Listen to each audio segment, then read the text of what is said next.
Hello everyone, my name is John Michael Bushman and welcome back to the Hololive card game. I am here with a deck tech for the MonoMarine deck, and let me tell you guys, this deck tech has been a long time coming because if not for Marine, I would not even know what Hololive is, and finally about time I gave her due. So here we are with a MonoMarine deck featuring Kanata, but we'll get to that in a bit. And yeah, this is one of the more powerful decks in the format. Has sadly been eclipsed by a lot of other decks by this point because when this was out during set 2, she was freaking all over the place because of how good she was. And there weren't really a lot of counters to her back then, maybe except Reine, but that's another story. But yeah, this is a pretty powerful deck even to this day, and there are still people who rock her, me included. And just got a couple of new upgrades from the latest set, which is Akashic Vermilion, or set 6, as most people just prefer to call it.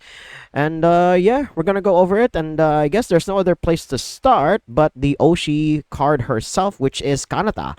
And we're really only using her for one thing and one thing only, and that's the Oshi skill here, which just sets your opponent's center Holomem to 50 HP. It doesn't sound like much, but then you realize a lot of Marine's damage just averages out around like 50. So she can very easily kill the center Holomem with just the Squish Squish alone. But the bad part about it, and it's something that has been obvious for the past couple of sets now, that 3-turn setup just takes a little too long. So the Marine needs some better stuff now at this point in order to keep up with the now damage cap of 200 in order to, you know, just keep relevant in the meta. So there is that. But in spite of that, she is still very powerful due to the consistency of her deck alone. So with that in mind, we're going to go over now the main deck and starting with possibly the most powerful card in this entire deck, which is the first stage of Marine herself. Now, what she does is she searches any Marine, yes, any Marine, so any card named Hosha Marine from the deck, and then you add it to your hand. Now, this is only a hard once per turn. Unfortunately, they learned this the hard way with Mume way back in set 1, where she didn't have a once per turn, and let's just say, you know, Mume into Mume into Mume was a thing during the early days of this game, and they learned not to repeat that, so there is that. It also doesn't help that she has 50 damage, which is the exact threshold of the Squish Squish here.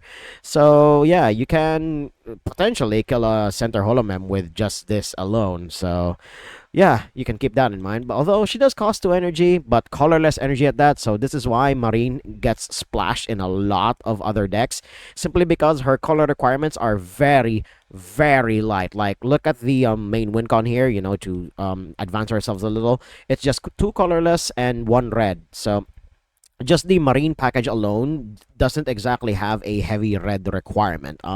The ratios that I basically was satisfied with, as I've said in the Choco Marine deck tech that I did a while back, where you have 7 red and 13 of the other color that you basically have in the main with.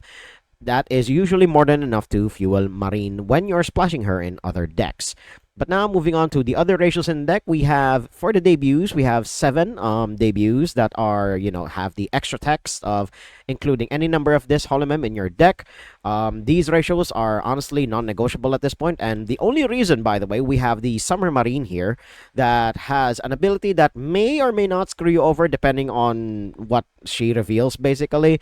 But she's only really here because she's 100 HP, and the other debut Marine is only around 70. And anything below 100 HP these days is very, very vulnerable to getting sniped from, let's say, Okayu and whatnot. So, yeah, we definitely need the 30 HP buffer is unfortunately necessary when you want to survive in this metagame. Although, again, the collab effect that Summer Marine has can help, and I do use this in a sequence where I use the collab effect first and then I use a draw spell after the fact, and basically digging like 6 to 8 cards in the deck just to hopefully find your next play is very powerful. So that's why the 11 debuts here are sadly mandatory. And then we have a filler card at this point because the preview season for the summer set is currently ongoing at the time of me recording this video, and this card right here, while is actually very useful, 160 HP and then maximum of only 2 energy to deal at the most 60 damage, is very powerful. And the baton pass, in case you need to retreat her, is very, very cheap and very efficient for a first stage vanilla. Basically, she is still very useful. I don't know how much longer she's going to stay in the deck, simply because the summer set is showing that a bunch of other utility marine cards are going to be in the horizon. And then the other card that could also potentially get replaced, but it got an alt art, as you can see here, which has a bloom effect, which deals 20 special damage to the collab Holomem. Now, it doesn't seem like much, but trust me, damage in this deck is very easy to come by and can potentially just one-shot someone, or just hurt them so bad that they will likely be easy pickings for the next couple of turns.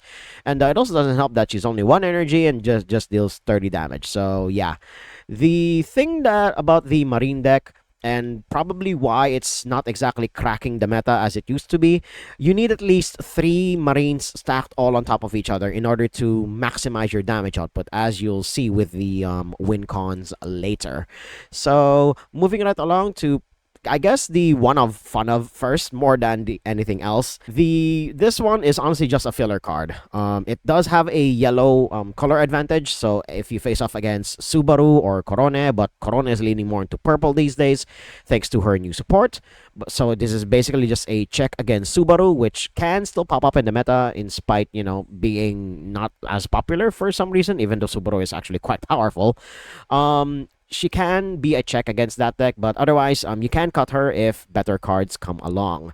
And then the other one, the other second stage, which is relatively recent, but is very cheap on the energy requirements, just requiring 1 red and a colorless, and is also anti-green. So with Iroha touted as one of the more powerful decks to come out of set 6, and not who we expect to be, which was Ayame, but Iroha is far more stable, far more consistent, and having this marine in particular, I mean, I already had 4 of this even before Iroha is starting to become a menace, and the green advantage did help against the Pecora matchup, at least back with set 5, so there is that.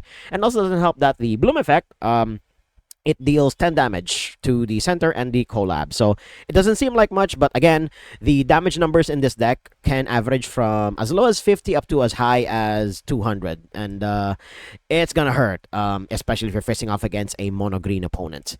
And then, of course, the primary win con of the deck, the second stage Hololive from the second set of the game. It does a lot of things. It helps you win the game with her art skill here, which also deals color advantage against purple for some reason. I don't know why. I'll have to double check on who was available back in set 2 for her to have color advantage against purple.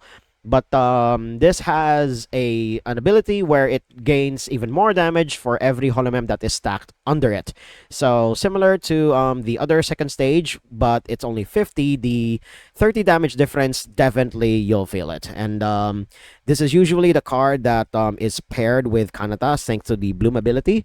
If you have 3 others stacked underneath her, you will deal 50 damage. So it's basically a one-shot when you use Squish Whisk first, and then you have 3 others. Preferably, this would be the third card in that stack, and then this second stage will be the 4th. So that will one-shot the center Holomem, just like that. So there is that, and yeah, that finishes it off for all of the Holomems. And now for the cards that support them, and we'll actually start with the newer cards in this deck. Oh boy, Drawing Stream. Let me tell you guys about this card. See, the problem with MonoMarine is that it doesn't have cheer management, and this card alone fixes that. It used to have a build where you would have Chloe in its place, but you would have to replace one of these 2 marines here, preferably the vanilla one, because, well, it's just a vanilla, even though it's efficient when it comes to damage. But yeah, having the Chloes in the deck, actually, you'll also need to cut out the this second stage marine just so you can have the space, but yeah. But having Drawing Stream, that frees up a lot of deck slots. And yeah, as it says here, reveal a cheer from your deck, send it to the Holomem with painting, and then return a Holomem with painting from archive to hand. This is a +2. which is insane. Or rather, it's a +1 because using the card itself and then getting a card from the chair. Yeah, you guys get the idea. But yeah, this acts as recovery, catch up, and also just adding damage on the board because having 3 energy is what you will need for the second stage Marine. Speaking of recovery, you also have Bloom Stage, which is finally Hololive gets its rare candy. There's always been comparisons to Pokemon, and they're not exactly shying away from it. And this is basically the game's rare candy, and it even has an upside where you draw 2 cards on top of using the rare candy effect of evolving. So yeah, as you can see here, bloom a first holomem that bloomed from debut this turn once more.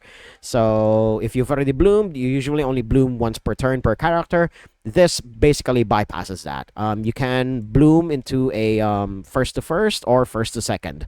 So there is that. And yeah, it's very powerful, and also, lets you draw 2 cards on top of it. I mean, if it wasn't already broken enough. So there is that. Although, in spite of that, Bloom Stage can get a little bricky, especially during the early game. This is more of a mid to late game card, or, even as a way to recover, especially if you're behind.